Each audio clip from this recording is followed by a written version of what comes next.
السلام عليكم ورحمة الله وبركاته. بسم الله الرحمن الرحيم. الحمد لله رب العالمين كما ينبغي لجلال وجهه وعظيم سلطانه. الحمد لله عدد خلقه ورضا نفسه وزنة عرشه ومداد كلماته. اللهم صل وسلم وبارك على عبدك ونورك إمام المتقين سيد المرسلين سندنا شفيعنا مولانا محمد النبي الأمي الأمين وعلى آله وأصحابه وأنصاره وأتباعه أجمعين. لا أسألكم عليه أجرا إن أجري إلا على رب العالمين. اللهم وفقني لبيان ما يحتاج الحاضرون إليه وما يصلح أحوالهم. إلهي أنت مقصودنا ورضاك مطلوبنا فأعطنا كلنا محبتك ومعرفتك. Büyük Allah Tebaraka ve Teala taat-ı ibadetlerini, salih amellerini, hayır dualarını lütfu keremi bilin kabul edip de Allah Teala dinini, dünyanı, ahiretini abad etsin. Vatanımızda aman emniyetlik yürer, aklı birlik yürer, milletimiz, ulemalarımızın aklı birliğinin, ak iman, ak akide, ak mezhebimiz yürer durmadan büyük Allah ayırmasın. 62. yaşında bir man Resulullah Aleyhisselatu Vesselam'ın Resulullah Aleyhisselam'a bir narahatçılık düşen günün birini hizmetine de yetireyim inşallah. Hazreti Mahtumul İşan diye geç gönül dünyadan eyleme heves fanidir, hiç kime payan olmaz. Can koşup bilbillir, tenin bir kafas, bir gün uçor, daim devranı olmaz. Ay berekella Mahtumul İşan. Edip aytışını öyle, can koşup bilbillir, tenin bir kafas. Şibrin gövremi aynı bir kafas yani. Kafırgalamız var, bir yerini geçirir. Aynı kafasın uçtaklayan kafasın kafırgaları yağlılar. Şunun içinde bir kuş var, adına ne diyelim? Ruh diyelim. Can kuşu, canlı diyelim, ruh da diyelim. Can kuşu bilbillir, tenin bir kafas. Hiçbirin gövremiz bir kafas. Çünkü bunun kafası. Şunun içinde bir kuş var, adına can diyelim, ruh diyelim. Bir gün uçar, daim devranı olmaz. O gövrendeki kuş, uzaklığın durumu kadimi bir gün uçup gidecektir. Şundan uçacak mı? Ona misal aytken Mahtumul İşan. Niçe mursel geçti, niçe min nebi, niçe balık geçti, niçe min sabi. Hasıl bulmuyor hiçbirinin matlabi, fani içre baki kalan olmaz. Hem peygambermiş, hem kitap iyi veriliptir. Ama Resul diyelim, Mursel diyelim. Onlar geçti. Yüz münden kan peygamber geçiptir. 100 münden kan. Bir rivayette 200 münden kan peygamber geçiptir. 200 münden kan bir rivayette. Hem netice çıktılar. Ne kadar niçe balık geçti, niçe min sabi. Münden çağa çıkla dünyadan geçti. Dünyadan bir aymına maksadıma yettim bulmani bir vefani ekber gittiler. 4 mezhep başının biri Hazreti İmam Şafii Arap dilinde bir 3 beyt aydıptır. Onun hizmetini de yetirsem bir mukaddime olacak Resulullah Aleyhisselam'ın gurruna girmek. İmam Şafii ve her bir alim adam İmam Ebu Hanife de şeylemiş. İmam Malik de. Ve beyleki Hudayın dostları da. Her şol adamların devründe bir adamla olyanmış. Hepsi basımrak ölüp bir dinamaz mı diyemiştikler.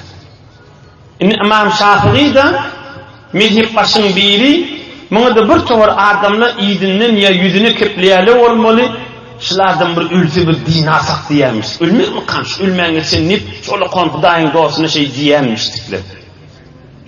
Ama İmam Şafii koşulaştır onlara. Temenna ricalun en amuta ve in amut fetilke sebinun lestu fiha bi avhad. Bir tafır adamla men ölümü arzu et diye deyiptir. Öldür ölecekken mi kalmış ola adamlar deyiptir. Ya öldür kalacak mı kalmamıştır deyiptir.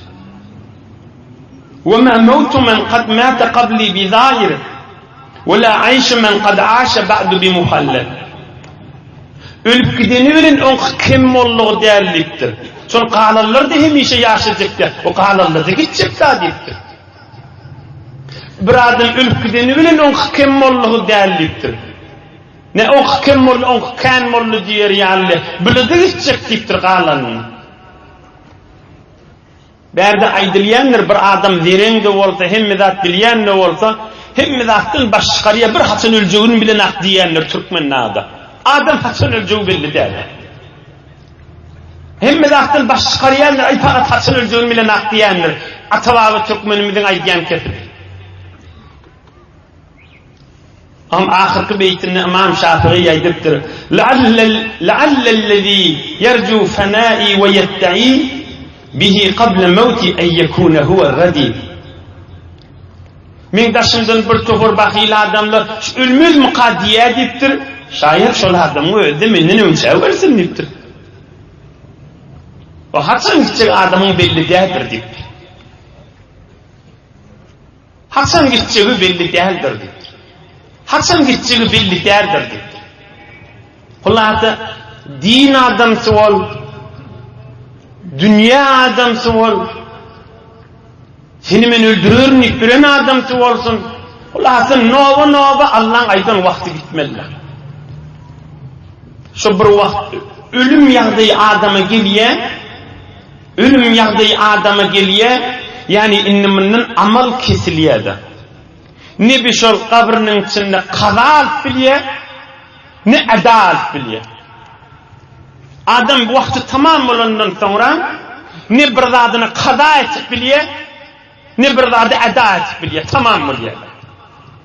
Yani bir uzul diru vaktinde canı baka bir soğaviş idin olsa o izinden barıptır ol. İzinden barayan bir soğavisi. Yani öyle amal kesildi damın, yani öyle izinden barar yalı bir zadım olsa bir barar. Ya izinden ilgini bir hayır dua etse Huda yaşan mağfiret ettik. Sınada namaz yana Allahümme mağfir li hayyina ve meyyitina. O da ona hayır eder. Ya bir diri adam bir soğavi işedir. Huda yaşan şunu falaniye bakışladım deyse o da barar. Yani özünün amal tamam oluyor kesiliyor. Özünü dige amala cay kalmıyor. Hep kim olsun, din adamsı olsun, dünya adamsı olsun,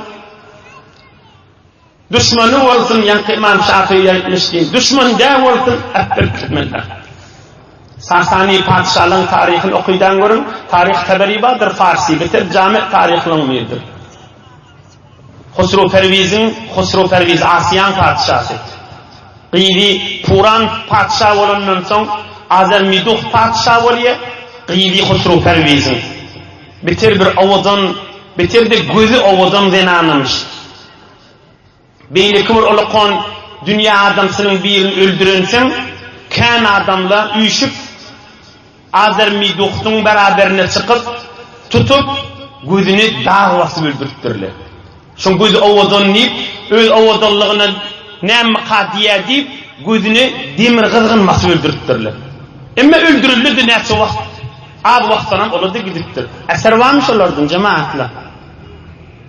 Eser varmy ey cemaat şolardan? Eser varmış olardan. Tamam bol. Wagt döwran geçýär her kimden. Geleyni Resulullah aleyhisselama düşen bir qiyinçylyk göründen mübarek 62-nji ýaşynda. İbrahim aleyhisselam İbni Muhammed Resulullah sallallahu aleyhi ve sellem. Peygamberimizin inemiz Mariyadan İbrahimcan bir oğlu bolýar. İbrahim aleyhisselam. İbni Muhammed Resulullah sallallahu aleyhi ve sellem. Peygamberimiz 60-njy ýaşynda. Misirden bolan denanasy inemiz Mariya. İbrahimcan dünýäge gelýär. Peygamberimiz şu mahal birin görürümiz 62-nji ýaşda, ýöne 60-njy ýaşda İbrahimcan dünýäge gelýär. Ve Peygamberimiz aleyhisselam sahabalarynyň aralaryna gelip, ey sahabalarym, men öten akşam bir Allah maňa ogul berdi, adyna atam İbrahim'in adyny taktım, İbrahimcan ady. 60-njy ýaşynda İbrahimcan dünýäge gelýär. Göbegenesi mama, göbegenesi Hazreti Selma. Peygamberimiz aleyhissalatu vesselam şu çağa 7-nji sadaka etýär. Bir rivayetde bir qoç, bir rivayetde 2 qoç tamaryny salyp sadaka etýär. 7-nji İbrahimjanyň saçyny sýrdirýär. Ebu Hind diýen adam saçyny sýrýär. Oşo saçynyň agramyça kümüş sadaka berýär, garyplara paýlaýar. We mübarek saçyny Peygamberimiz emretýär, buyurýar, bir ýerde gömüň diýär. İbrahimcan Hazreti Resul-i Ekrem aleyhisselam'ın özünün oğlu inemiz Mariyadan. Hak Resulullah'ın tamam evladi inemiz Hatice'dan. Birce veled, birce çağası İbrahimcan inemiz Mariyadandır. Başka enelimizden evlat yok Resulullah aleyhisselam için. وتنافست الأنصار في من ترضع إبراهيم عليه السلام. Sahabalar her kim ya Resulullah çağan bir akidip birisini bir emdirýän denana tapşyrjak ya biziň denanamyz emdirsin deyip ozul bilýänsiňi Peygamberimiz aleyhisselam'ın zamanına bir yürüyen bir yol var, bir bername varmış. Bir çağa dünyaya gelse şehrin taşına, şehrin töwregine o çarwa yerde mal üstünde gidiyen bir dinana täbir berýänmişlikli. Yürüýte şo barada çağa terbiyet berýän, o çağan emdirýän dinanalar varmış. Inni Peygamberimiz aleyhisselam özü dünyaya gelenne Hazreti Halime alptiýär. Inni bir Peygamberimiz 60-njy ýaşynda İbrahimcan dünyaya geldi. Bunu sahabalar her kim bir dakika değil üstünde gurrun bolupdyr. Aham Peygamberimiz aleyhissalatu vesselam Medine-i Münewwere'de bir demirçi bir ahenger varmış. Şonda ýa dinanasyna täbir berýärler İbrahimcan Resulullah aleyhisselam'ın özünün oğlu. Bir teberrük rivayetleri okap bereyim. An Enes ibn Malik radıyallahu anh. Ma ra'aytu ahadan arhama bil ayal min Resulillah sallallahu aleyhi ve sellem. Hak Resulullah yaşacık oğlan hadimi olan Hazreti Enes aytýar. Mırdan hizmetkarıymış. Hazreti Enes odullu kanarda diýendir. Yetim oğlanmış. Hazreti Enes'i elini tutup ya Resulullah men bermäne zadım ýok, oğlum berýän sana hizmet etsin diýilen oğlum. Hazreti Enes aytýar, Peygamberimiz çağalaryny biter mehribandy diýip. Resulullah yani çağalarını mehriban adam görmedim diye. Kade yürüyüp giderdi, Medine'nin taşına gidip İbrahim canı kucağına alıp okşap yine evine kaydardı diye. 61. yaşında da kade yürüyüp giderdi, şu İbrahim canı görmek için öz oğlu da. Sonra barıp kucakla okşap yine evine kaydardı. Men Resulullah'ın hadımıdım diye Hazreti Enes. في رواية مسلم فانطلق صلى الله عليه وسلم فتبعته فانتهى إلى أبي سيف وهو ينفخ وقد امتلأ البيت دخانا فأسرعت المشي بين يدي رسول الله صلى الله عليه وسلم فقلت يا أبا سيف أمسك جاء رسول الله صلى الله عليه وسلم هم بروقت ديب حضرة أنس سيفية في خمرجان عليه السلام إبراهيم جاني برمانه gitti, men de yanından yortup gittim. Oham bardım, men taştan gördüm, öýeti demirçi ahangar olansan, körük bilen, şu demirçinin demedesatı bilen, o öy tüsse, tolan, oyrantı diye. Oham bir verin, hıtmatkar, düşümlü oğul olansan Hazreti Enes, Resulullah'ın evinden yortup gidip, barıp şu demirçi ayttım, bir tolondat yatır, işin koy Resulullah geliye dedim. O tokbar arasında olsun, İbrahim canı görmene geliye, kucaklamana geliye, okşamana geliye dedi de.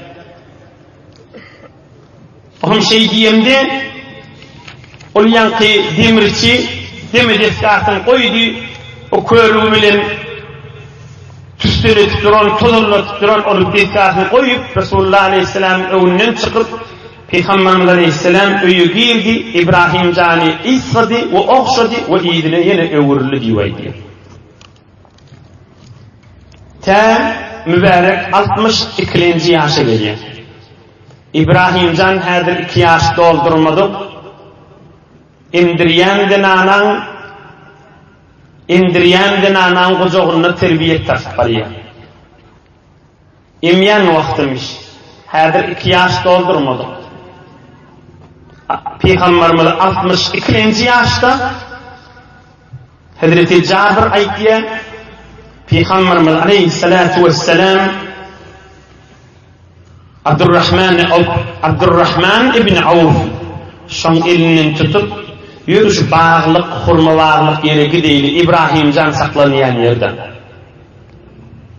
Abdurrahman ibn Avf'un elini tutup bardi Resulullah Aleyhisselam وبرك ورثه فإذا إبراهيم في حجر أمه وهو يجود بنفسه قلت إبراهيم جان إنسان قزغنا حقلاب جان صدق ولف آخر أمر جوني تمام تكبرترنش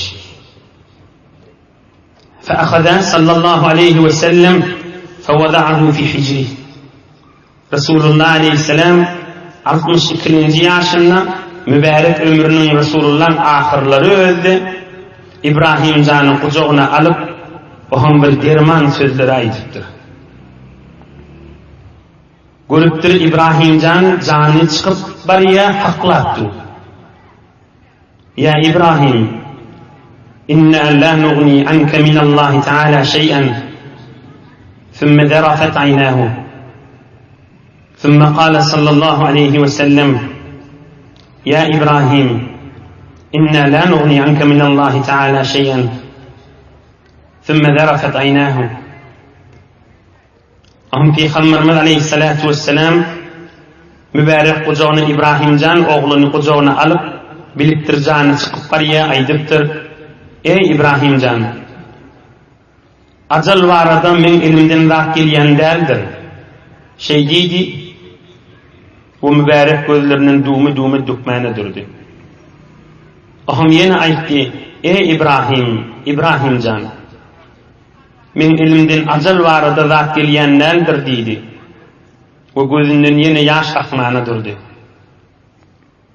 Aham aytti, ve inna bika ya İbrahim lemahzunun tebkil ayn ve yahzunul kalb ve la naqulu ma yasqutur Rabb Celle ve Ala.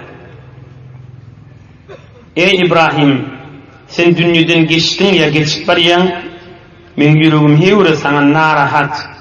Gözümden yaş akıpdy, yüreğimde narahat. Emme narahat bolanım menen Allah'ın qaharı gelecek kefimin aytmarın ey İbrahimcan. Allah'ın takdirine razıdırın. Yüreğim narahat, şu bağlı ellen bariyadi ve gözümden yaş akıp durandır. Emme Allah'ın kısmetine razıdır. Resulullah aleyhisselam şu dirman söz aydıdır. Fekale İbn Avf radıyallahu anh ve ente ya Resulallah. فأجاب صلى الله عليه وسلم إنها رحمة. وهم ابن عوف رضي الله عنه aydıptır. Ya Resulullah sen ağlayan mı? İçerinden bir dünyadan geçti. Sen de gözünden yaş akıyor mu? Dedi. Hazreti Abdurrahman ibn Avf. Wahum hak Resulullah aleyhisselam cevabını aytdı. Men de gözümden yaş akıyor, men de yüreğim narahat bolýar. Bu göz yaş Allah'dan bolan rahmettir deyipdir. Hudaý öz rahmetinden insanlığın kalbini berdi. Bu öz gowurýany dünýeden geçti, gözünden yaş akýar da deydi. Emma Allah'ın qaharı gelecek zady, yüzüne vurmak ýana, saçyny çekmek ýana, evin maşyny ýırtmak ýana. Hudaý näme diýip menkini şeýkiýa diýmek ýana, ya Allah'ın adaletini dille girmek ýana o zatlar biz aytmarsdypdyr. Ahum Peygamberimiz aleyhisselam aydypdyr. İnne ibni İbrahim kana fi's-sadi ve inne lehu zi'rayn yukammilani riza'ahu fil cenneh ve fi rivayetin inne lehu murdiyan fil cenneh. Peygambercan aydypdyr, men oğlum İbrahim enesinin göğsünden imtuqar can berdi. Yani emyen döwrelerini. Men oğlum İbrahim'i cennette 2 denane vardır emdirecektirler deyipdir. Men oğlum İbrahim cennette de emjektir deyipdir. Ta emyen vaktini yani 2 yaş doldurýança. Yine Peygamberimiz aleyhissalatu vesselam'ın evladından hiç kim kalmadı. Kasımcan dünyadan geçti odur.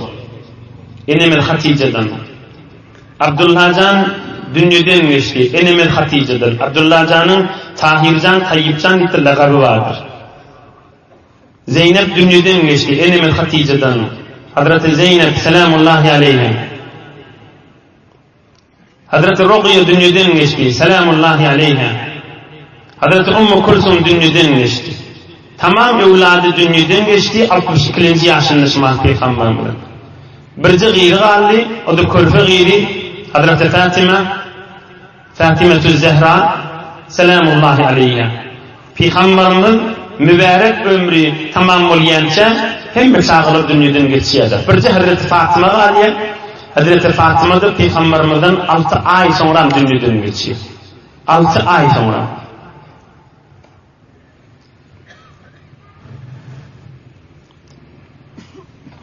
لما قبض إبراهيم قال صلى الله عليه وسلم لا تدرجوه في أكفاني حتى أنظر إليه. İbrahim canı yuğulup kefellecek olanlarına Hak Resulullah aydıptır kefellemen hadir deyiptir. Bir gözdecek İbrahim can oğlum deyiptir. Aham oğulcuğunun üstüne gelip Hak Resulullah aleyhisselam yüzüğün üstünde süyünüp yatıp mübarek gözlerinden yaş aktırıp ağladı ve sahabalar da ağladı diyor. ونزل قبره الفضل وأسامة بن زيد والنبي صلى الله عليه وسلم على شفير القبر. Aham İbrahim can mübarek kabrine caylamalı olanda Hazreti Fadl'in Hazreti Usame ibn Zeyd kabrine girip İbrahim canı kucaklarına alıp caylamalı oldular ve Resulullah Aleyhisselam'ın özü de mübarek kabrin kenarına gözler tutdu. فرأى صلى الله عليه وسلم فرجة في اللحد فناول الحفار مدرة وقال صلى الله عليه وسلم إنها لا تضر ولا تنفع ولكنها تقر عين الحي رواه ابن سعد. Peygamberimiz mübarek kabrın kaptalına duqa görüp dursa lahattan kabrın içinde lahatta içinde bir yarık bir deşik bir girişiktir bir deşik varmış şol mübarek kabrının içinde bir yarık bir deşik bir boş bolup duran bir kövek varmış. Ahım Peygamberimiz Aleyhisselam şu tardan bir miktar palç alıp ya teyyar ba ya öz becerip loğolukta alıp şu içindeki Hazreti Fadlı ya Usame derttir al şu palçını şu deşiği tutağa deyiptir. Kabrın içindeki şu deşiği. Yönü şunun aydeyin deyiptir. Şu deşik bolanı bilen peydatı da yok, zeneri de yok deyiptir. İnneha la tadurru ve la tenfa velakinneha tuqirru aynel hayyi. Şu kabrın içindeki yarık bolup dur deyiptir. Şun peydatı da yok, zeneri de yok. Ya şun tutanın bilen tutmanın bilen nesi şikali yok. Yönü şunu adam palçık bilen tutanına göz deyiptir onun yüreği caylaşa ya deyiptir. Kaytay deyin. Şol mübarek kabrın içinde bir deşik bir yarık varmış. Girişikli olup duran. Aham mübarek Aleyhisselam Peygamberden bir loğuluk, becerilen loğuluk ya öyle becerip kabrın içindeki sahaba beriptir. Şimdi şu deşik tutsun menenliktir. Şu deşik olup kalanı bilen ya tutanın bilen verirli ya peydanı da değerliktir. Olakinneha tuqirru aynel hayyi. Yunus gözde duran adam yüz ayrışıya tutanı deyiptir. İbn Sa'd'ın rivayetinden. O mübarek zaylanandan son bir miktar su varmış. Onun şu kabrın üstüne ya öz tefelektir Resulullah Aleyhisselam ya tefelen deyip buyurtturdu. O alamet durup İbne kaydırtırlar sallallahu aleyhi ve sellem. Şu mahalle cemaat bir tofor yerlerde kabr çöküptür ya kabr çökmeyendir. Kabr çökse bir bidirekliğin alameti ya kavluğun alameti ya kabr çökmesi kavluk bidireklik alameti değil ya. Yankı Resulullah Aleyhisselam'ın aydiyen dirman sürü son cevabı da. O çökmesizlik, kabr içine kaçmasızlık, on kavluk ya bidirekliği değil. Ya ona peydalı yedirirliğinin alameti değerli. Berden barında çöküm olsa, pilliliğini dolduramadı.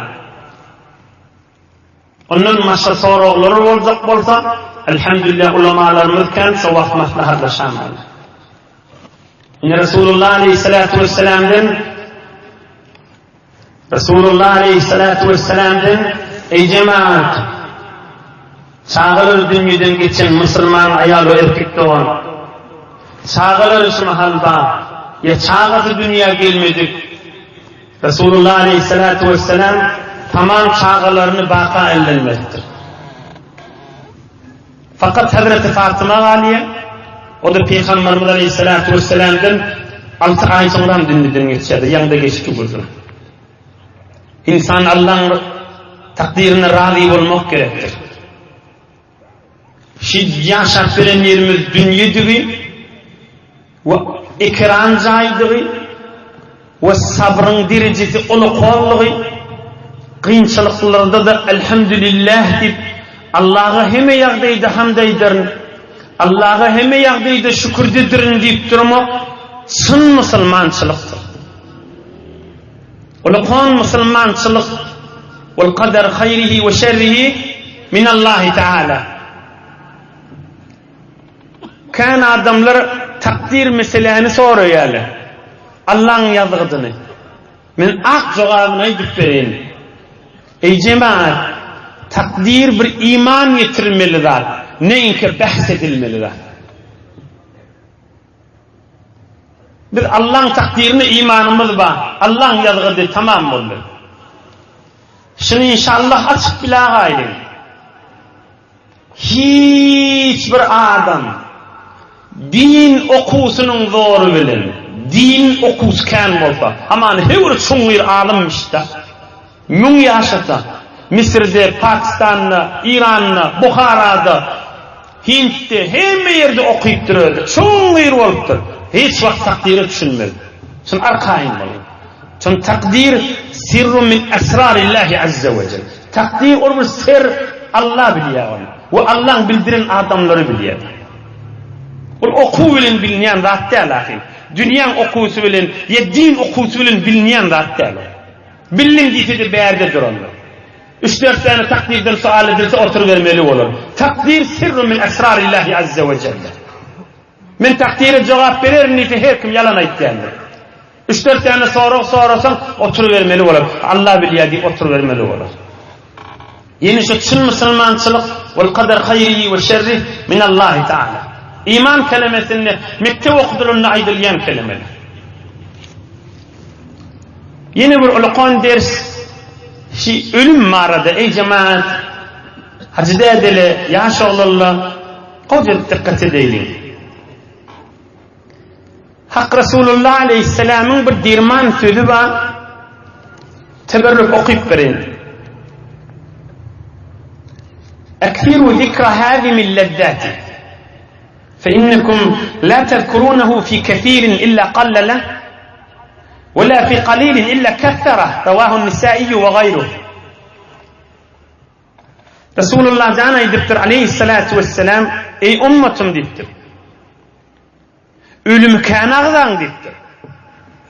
Ölüm diyen zat adamın lezzetini, adamın suyuculuğunu havana diyen zattır diptir.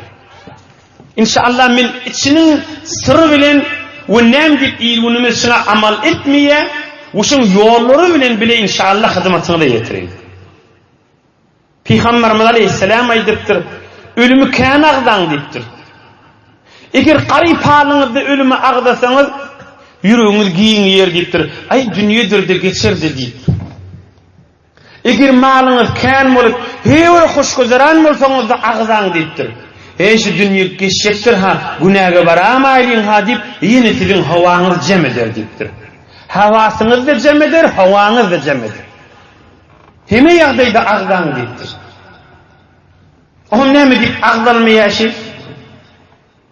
Ağdalmayalliginin delili ama ana bir saçağın başında bir er ya denanı ağdalacak bolsa ya dostlu üç otika biri ağlayacak bolsa derru kaptanın biri aydiye ölümün gurrunu koyuyun ölümü ağlamayın deyip o da ne için son şey yaşaç oğluluk o düşüneyin ha şu ölümü son şu ölümü ağzalsa hamana kabr yadını düşüp o kabrın karanlığı yadını düşüp ve bir neçe zatla bunu fikrini salıp bilmeye ve özünü ağrıyalıyor ve ölümü fikrini öz oğlunun şoğunu ya dinanasını ya erini ya inatsasını ya dost yarını ve dünyasını fikir etiye oğlum ay şu gurrun koyuyun diye ine şahi istivada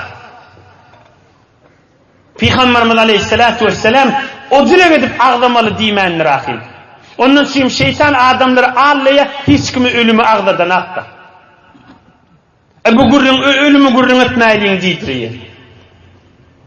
Yoksa onsun ögde bağda ayandini gari değil mi? Hava onsun başında var. Her vardı bilsin de şunu bilip olmaya hatsan geleceğini hever havasın cem olmalı. Biz ölüm ağlamalı. Neyin ki falani ölümü ağlap absurde olup yıkılıptır. Ey cemaat din, şeriat-ı İslami'de bir adam ölümü ağlap absurde olup yıkıldı şunu halamıyada.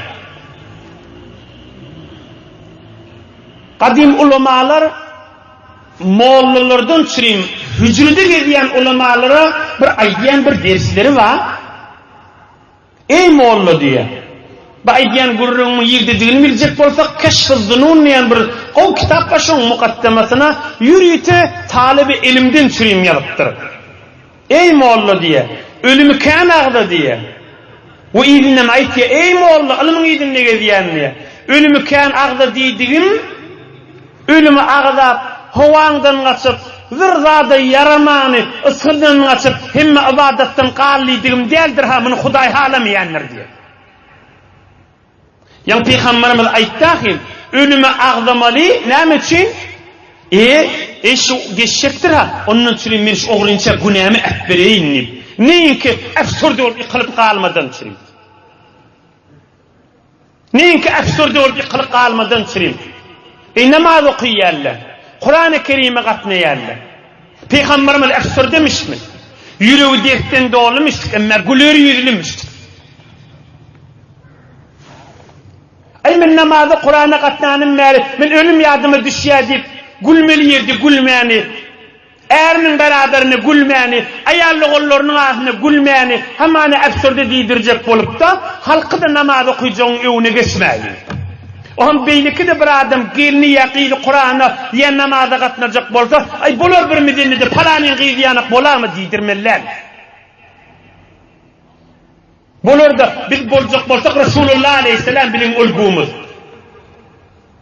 Ya mesela ben açık din gurruna idin. Tezkiretül Evliya deyip bir derman kitapta. Tamam evliyalın gurruna idiye. İnne içinde bir ağır gurrunlu var. Evliyalar şıkınçılıklar çıkıptır. Evliyalar şiddetler çıkıptır. Şunu yadınızdan çıkarmayın. Bilirdiğin almaha. Benimli beyler zahmet çıkıptır deyip fakat de salmadan süreyim. Neyin ki tem solun ağzını öpülmeden süreyim. Men şahidiyen gurrunumu gayrat edin dünya önce eşittirin. Qaytaydın, Tezkiretül Evliya yanık çuңir kitapla ba, onları okuymalı, fakat ders almadan süreyim. Benimle zahmet çıkıptır deyip, neyin ki sen şunu olgu tutunup solun ağzını öpünecek olmalı. Ağzını öpünecek bolsan, bir Rabbani, hudayilik, murşid, pirin bolsun, onun desturu bilen bol, yıkılmaz. Açıkrak ilmirak cevabına idin. Hazreti İmam Rabbani, Müceddid el-Fitani, Şeyh Ahmet Serhendi Kuddise Sirruh. Şundan sonra attırla, ey İmam Rabbani, o da kan arzdalayanlar Hazreti İmam Rabbani'nin. Fıkıh Hanefi'de alim olun, akaid-i ehl-i sünnette alim olun, insanlar terbiyet vermekte makamı ihsanını evitşin, her 100 yılın bir evliyaları geliyor. Numuluncu yılı gelen evliya adam şu Hazreti İmam Rabbani. 400 yılın novel geçti. Şundan sonra attırılıp mektubatında var deftere ezberler. Ey İmam Rabbani, Şibli diyen bir pir geçittir. Şol yaşap bekeş falan iş etittir. Ne mi diyen deyiptirler. Qaytaydın, ey İmam Rabbani, Şibli diyen bir pir geçittir. Ya beyliki pirlen adını tut diye. Şu falan işleri ediptir. Ne mi diyen sen deyiptirler. Hazreti İmam Rabbani ne mi diye. Hazreti Şibli olukan pirdir. Ona men hiç gurrunum yok diye. Yani men merca taklidim Şibli değil. Men mezhep başım Ebu Hanife diyor. Men halal haram bilecek bolsam Ebu Hanife mezhebi öderine akhim diye. İnne men manay diyenim Tezkiretül Evliya'nın içinde de kan bir gün gurrunlu var, evliyanın ölümü var da. Evliyanın zindagisi var da. 30-40 yıl ilunun içine gelmeyip çöllü geçirtirler. Tükellen arasında yaşattırlar. Bağlan yaprağını geçirtirler. Hem men ne şey deyin, öz nefsimi öldüreyim, o oyun içine, o meydana giremem. Bir gün yetmeke helak olursunuz. Bir gün yetmeke, bir saat yetmeke ya özümüz helak olur, ya da şeytan onu helak eder. Sen hever olu kontirdirsin hadi, piştirse devredi. Yine Peygamberimiz Aleyhissalatu vesselam'ın gurruna girin, siz ölümü ağdan deyiptir Peygamberimiz Aleyhissalatu vesselam. Ölümü biz ağdamalı hatsan, hemişe ağdamalı. Eş ölüm var, eşimiz oğrayacağımdan günahtan ayrayın şunlayım. Şunun için ağdamalı. Oy men ölüm yardıma düştü, kabrın kılı yardıma düştü. Zindagiden zaten bidar oldum, men yatacak. Yo değil. Zindagiden qaytam yatma. Qaytam halal çölün iyidin ne gel. Ibadatında mert bol, havan kök bolsun. Amel salihın makamet. İşte ölümünden çürüyüm. Ölüm ağdamalı yani şu mana bilen. Neyinki absurde olup yıkılmadan çürüyüm. Ya doğunun hakkını yiyen olsa, zalim olsa, men nätip ben ontağa men ölecek diýmel, ölüm ba başynda. Ya erheliğinin yadına salmal, ya oğluň şok enatysynyň yadına salmal. Däde diýmel, emumyň agymyň hakkyn beýtme diýmel. Däde jan bil radi däl ha diýmel, beýtme diýmel. Sen kipleşmän ýerden, biz de kipleşmellä bolýar. Hiç günmüş diýmel, ontaň ölecek dälmi diýmel. Bizden önülle de kipleşmeye aham, biri mildirin. 20 yıl, 30 yıl, 40 yıl yetişer böyle oluyor. Bitmeyişin diýmel. Yani ölüm ağlamak diyeni zulmü vermek, günahını vermek. Ya gıybet, töhmet bolup bäda, Ayş nämetjek şey tipiyot diýmeli. Hamma ana falanydan gıybet etdi usta. Ola öljek öýri jogap berjek, bildi öljek öýrimiz jogap berjek. Ine şoň ölüm agdamagyň ýoly. Şeriat, din, Resulullah, Kur'anyň aýtdy, ölümi kanagdan diýen şu manada. Ölümi kanagdan diýeni bir oglynça ya açyk bir günäleri bolsa, ay men bunu keseyin diýmen, bolmady. Midinnem bileyin men diýmen. Ömrüm baqa, fursatım baqa, gijeleň içinde, günnüleň içinde telegramlaň üstü bilen, beýleki bernamely bilen oglynça edenim menen Hudaýa näme jogap berin, aýşyny goýaýyn diýmen, biriniň ýüzüne galmaýyn diýmen. Ine şunuň üçin ölüm kanagdan. In Resulullah aleyhissalatu vesselam ölümü kanagdan diýen şu. Ay haçan kitjegim bildi, namazymyň qadasyny başlaýyn diýmen. Ine şuna ölüm agdamak diýen. Ay haçan kitjegim bildi de, jaý salyn, gowy jaý salyn, emma jaýyma israf etmeýin diýmen. Oň soňa etber kitjek diýmen. Bija harj etmeýin diýmen. Bihtaşki gerekladyny edeýin. Bihtaşki gerekladyny edeýin. Bir kirmler giyirmer ýa-da mikroplar ýa hafaçylykly bolmaz ýa-da arastalyk bolsa edeýin, emma israf etmeýin diýmen. Ine şuna ölüm agdamak diýen. Zindigiye kanahatly bolayın. Ayşini umsana etber küçük öýdi bilen alyp gidene ýok. Olu konulukun ýanda agdally. Husruperwiz Asiýan padşahynyň gyýyzlaryna zelil bolup geçdi. Qubat diýen ogla äfsürdi bolup geçdi. Qubat diýen oglunyň özi Husruperwiz öldürýärdi. Ola öýdi. Vay diýip kellesine bolup 7-8 ay äfsürdi bolip, zelil hor bolup ýykylyp galdy. O gyýyzlarda şey dipdi. Kur'anna Qabeyli krizda, beyli kiratlarda, targamakta. Hemen ders alayın demeli. Näme ders alayın? Zalim bolmayın, öl hakçadyma razi bolun, en ýakyn gurulmy da öwürläp bermekler. Ha oň soň şu ölüm badem, men Hudaýyň dostlary bilen oturşaýyn demeli.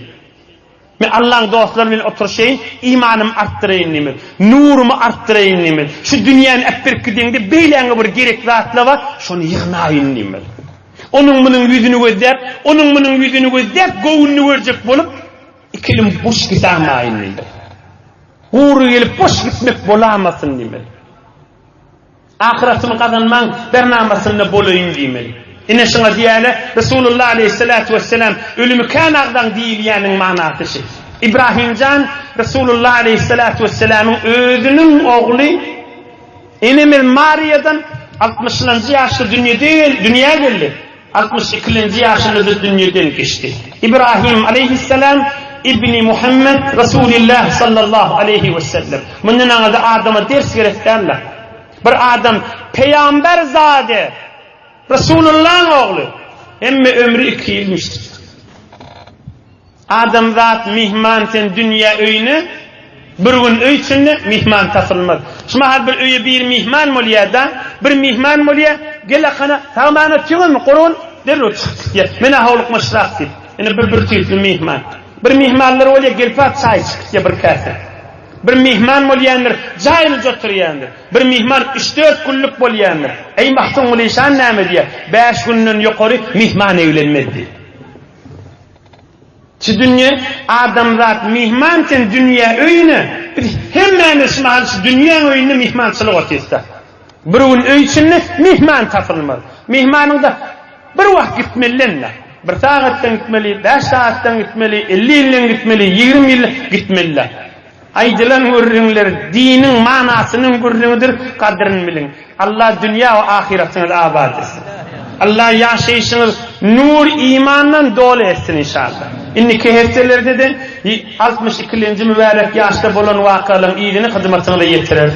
Allah Taala iman, abruy, halal ırzqal, agdy birlik muhabbetden ayırmasın inşallah. Bir alham 3 kul huvallahu okuyaýyn, ötüp giden dogullamyzyň da ruhuny şad edip, ýyl watanymyza hayır doga eder inşallah.